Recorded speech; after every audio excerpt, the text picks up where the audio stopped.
Hello good morning सभी को। तो चलिए स्टार्ट किया आज नया चैप्टर। यानी कि देखिए हम धीरे धीरे नया चैप्टर भी स्टार्ट कर रहे हैं, यानी कि स्टेप बाय स्टेप चल रहा है। तो देखिए आज का जो चैप्टर है कौन सा, कार्बन एवं उसके यौगिक। यानी कि आज का चैप्टर कौन सा है, कार्बन एवं उनके यौगिक। यानी कि चैप्टर का नाम ये है, यानी कि आज नया चैप्टर शुरू हुआ है और वो चैप्टर का नाम है कार्बन एवं उसके यौगिक। तो आइए बात करते हैं पहला चीज। सिर्फ देखिए पहला चीज ध्यान दीजिएगा कि पहला चीज यानी कि चैप्टर के फर्स्ट में क्या चीज आया, कार्बन। यानी कि चैप्टर के फर्स्ट में क्या आया, कार्बन। और चैप्टर का नाम भी है कार्बन एवं उसके यौगिक। तो पहला चीज आया कार्बन। तो ध्यान में रखना है कार्बन। कार्बन क्या चीज है। तो सबसे पहली बात है कार्बन एक अधातु है। क्या है, कार्बन एक अधातु है और इसकी परमाणु संख्या कितनी होती है, तो 6 होती है।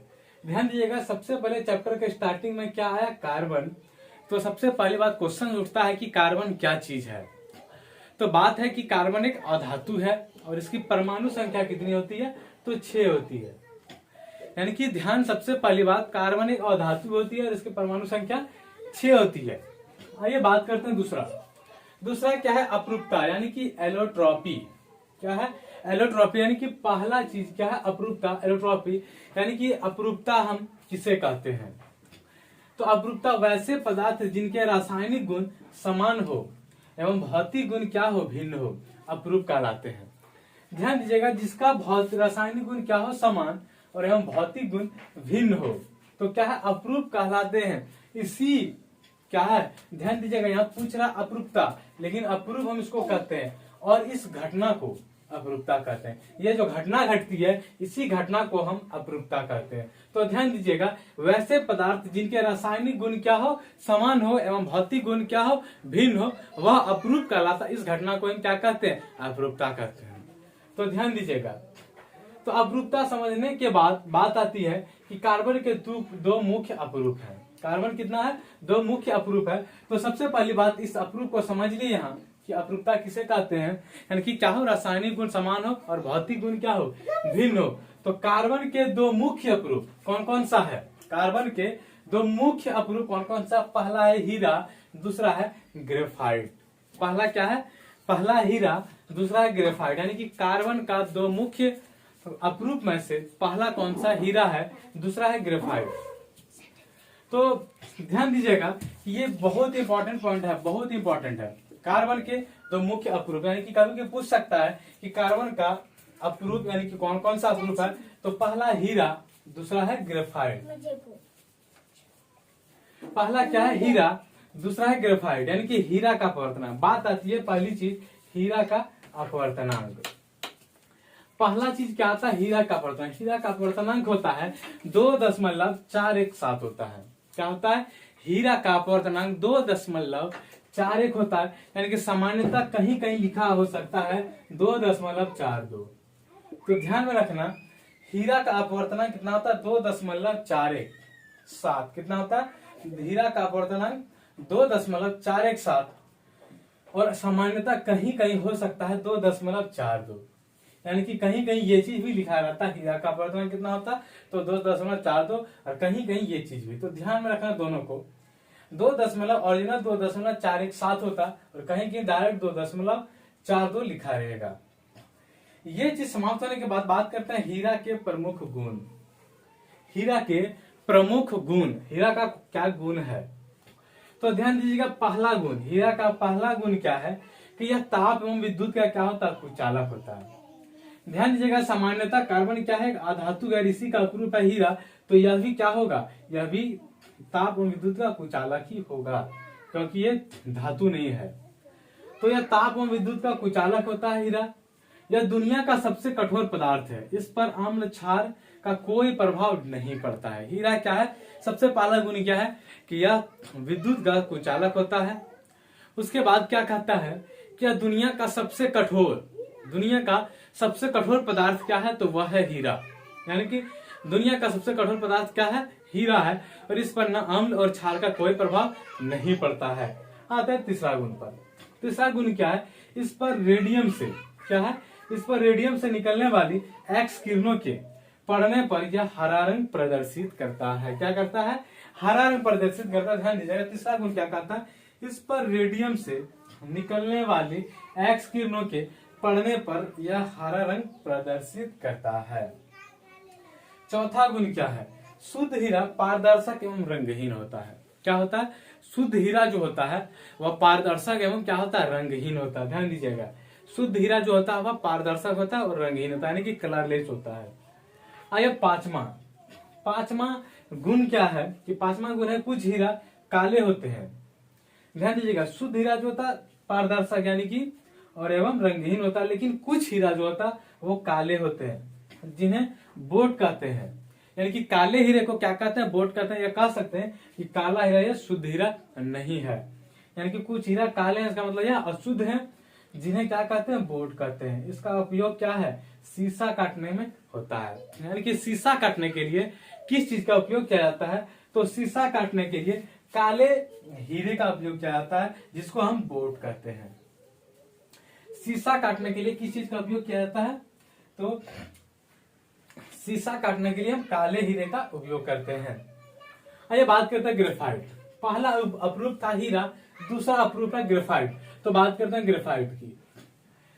आइए ग्रेफाइट के प्रमुख उपयोग क्या है, गुण क्या है? तो क्या है गुण? तो यह विद्युत का सुचालक होता है। सबसे पहली बात क्या है? अधातु होते हुए भी ग्रेफाइट क्या है? यह विद्युत का सुचालक है। दूसरा गुण क्या है? इसका आपेक्षिक घनत्व क्या होता है? 2.2 होता है। यानी कि ग्रेफाइट का आपेक्षिक घनत्व जो होता है 2.2 होता है। और तीसरा गुण जो है, इसका उपयोग कार्बन आर्क बनाने में किया जाता है। कार्बन के दो मुख्य अपरूप कौन कौन सा था? हीरा था, ग्रेफाइट था। हीरा का गुण बताया गया, अब आते हैं ग्रेफाइट का गुण भी चल रहा है। तो पहला गुण क्या था कि यह विद्युत का सुचालक होता है। अधातु होते हुए भी यह विद्युत का क्या होता है? सुचालक होता है। और इसका आपेक्षिक घनत्व जो होता है 2.2 होता है। उसके बाद इसका उपयोग कार्बन आर्क बनाने में किया जाता है। यानी कि ग्रेफाइट का उपयोग कार्बन आर्क बनाने में किया जाता है। फिर हीरा में sp3 एवं ग्रेफाइट में sp2 प्रसंकरित रहता है। इस तरह से 1s 2s ये चीज चलते चलते वहां पहुंचता है sp3 और sp2। यानी कि हीरा में कितना होता है? sp3 और ग्रेफाइट में होता है sp2। ध्यान दीजिएगा, हीरा में sp3 और ग्रेफाइट में sp2। फिर कच्ची चीनी को रंगहीन करने में यानी कि करने हेतु एनिमल चारकोल का प्रयोग किया जाता है। कच्ची चीनी को रंगहीन करने हेतु एनिमल चारकोल का प्रयोग होता है। यानी कि एनिमल चारकोल का प्रयोग किया जाता है। फिर बात करते हैं, अब आ जाते हैं यहां से, यानी कि खास कर ध्यान दीजिएगा, केमिस्ट्री में ऐसे में 2 पार्ट है। यानी कि ऑर्गेनिक केमिस्ट्री में 2 पार्ट कौन कौन सा? तो एक पहला आता एलिफेटिक, दूसरा आता एरोमेटिक। तो थोड़ा सा हम बात करेंगे यानी कि एलिफेटिक की, और थोड़ा सा बात करेंगे एरोमेटिक की, जो कि इंपॉर्टेंट चीज है। यानी कि ज्यादा चीज बहस करेंगे नहीं, लेकिन जो इंपॉर्टेंट चीज है वही चीज हम बात करेंगे। तो ध्यान दीजिएगा, कुछ चीज यहाँ सबसे पहले इनकी सिंगल बॉन्ड रहे तो एन कहलाता है, डबल बॉन्ड रहे तो इन होता है, और ट्रिपल बॉन्ड रहे तो आइन। तो यानी कि 3 चीज समझ में आ गया। पहला एन, डबल बॉन्ड क्या हो जाता है? इन, और ट्रिपल बॉन्ड रहे तो आइन हो जाता है। तो ध्यान दीजिएगा, पहला बॉन्ड क्या था? एन, यानी कि एल्केन। क्या बना? एल्केन। तो ध्यान दीजिएगा, कहीं का डायरेक्ट पूछ सकता है एल्केन का सामान्य सूत्र क्या होता है, एल्किन का सामान्य सूत्र क्या होता है, एल्काइन का सामान्य सूत्र क्या होता है। तो पहली चीज, एल्केन का सामान्य सूत्र क्या है?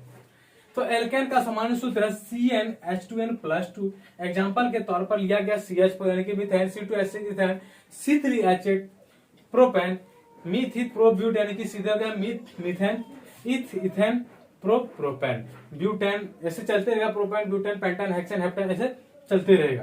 तो ध्यान दीजिएगा, यहाँ एल्केन का सामान्य सूत्र क्या लिया गया? CnH2n+2, जो कि डायरेक्ट कभी कभी पूछा जाता है एल्केन का सामान्य सूत्र क्या होता है। तो एल्केन का सामान्य सूत्र होता है CnH2n+2, और n बराबर हम लेते हैं 1।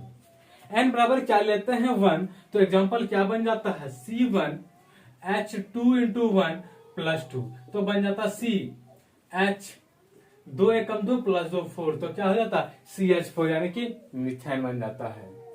अब बात करते हैं एल्कीन की, यानी कि डबल बॉन्ड वाला। यानी कि इन, तो हो जाता है एल्कीन। यानी कि एल्कीन का सामान्य सूत्र क्या हो जाता है, CnH2n। डायरेक्ट ये भी देखने को मिल सकता है कि एल्कीन का सामान्य सूत्र क्या होता है, तो वो होता है CnH2n, और इसमें n बराबर हम लेते हैं 2। क्या लेते हैं, n बराबर 2, तो बन जाता C, यानी कि C2H2 इंटू 2, तो हो जाता है C2H4। इसी को क्या कहते हैं, इथीन। कार्बन 2 क्या होता है, ईथ। कार्बन 1 होता है मीथ, यानी कि कार्बन 2 ईथ होता है और हो जाता है डबल बॉन्ड, यानी कि इन का आता साउंड, तो ये हो जाता है इथीन। तो C2H4 इथीन, n बराबर हम लिए 2। बात करते हैं तीसरा में एल्काइन की, यानी कि ट्रिपल बॉन्ड आइन। पहला था एल्काइन CnH2n प्लस 2, दूसरा था एल्कीन CnH2n, तीसरा एल्काइन। ये भी डायरेक्ट देखने को मिल सकता है CnH2n माइनस 2। क्या है, CnH2n माइनस 2। यहां भी हम लेते हैं n बराबर 2, तो क्या बन जाता है, C2H2 इंटू 2 माइनस 2, यानी कि C2H2 हो जाता है, क्योंकि 2 दूनी 4 में 2 चला जाता है, 2 बचता है, यानी कि C2H2। इसको हम क्या कहते हैं, इथाइन। यानी कि कार्बन 2 क्या हो जाता है, इथ, और ट्रिपल बॉन्ड का साउंड क्या आता है, तो आइन, तो बन जाता है इथाइन। तो ध्यान दीजिएगा, एल्काइन, एल्कीन, एल्काइन समान सूत्र याद रखना, खासकर ये सूत्र ज्यादातर इंपॉर्टेंट डायरेक्ट देखने को मिल सकता है। ये था एलिफेटिक। अब बात करेंगे थोड़ा सा हम एरोमेटिक की। एरोमेटिक क्या है कि जहां भी ये मिले देखने को, आपको इस तरह का जहां भी देखने को मिले, तो ये समझ जाइएगा ये क्या है, एरोमेटिक केमिस्ट्री है।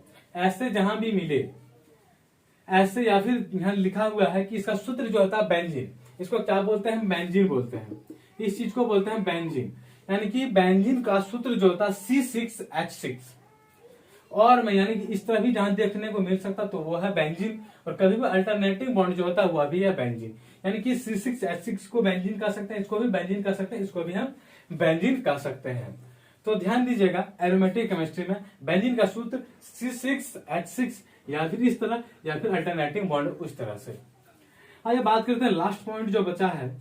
बेंजीन की खोज माइकल फैराडे ने की 1825 ईस्वी में।